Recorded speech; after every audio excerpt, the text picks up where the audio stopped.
Yes? So if node 1 goes down, how does node 2 know it went down? That's a really good question. So what we actually do, the question is, if node 1 goes down, how does node 2 know that node 1 went down?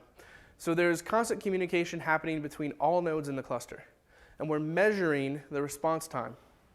Okay, it's we send a message every n whatever, and then we calculate how long it took for the message to go and come back, and we track the average. Okay, and it's this phi accrual method. So there's this kind of a graph that happens on failure where you'll watch.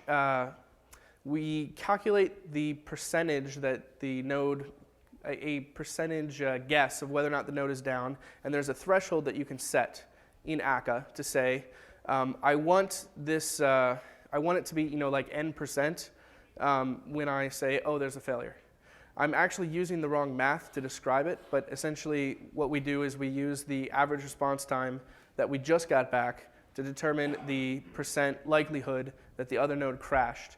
And if it's over the threshold that you've configured, we say, yes, it did crash, kill that thing out of the cluster, and he has to actually rejoin with cluster membership later to become part of the cluster again.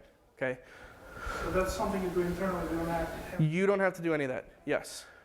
And you'll get messages notifying you. Yeah, that's the beauty of this new clustering support is you don't have to worry about nodes coming up and joining. You'll get notified. Akka's going to handle the details. You do have to configure this threshold because if you're on if you're running locally versus if you're running in the cloud actually has a little bit more of a lag time sometimes. The network is a little chatty. So you might need a higher threshold to avoid actually killing nodes and restarting them.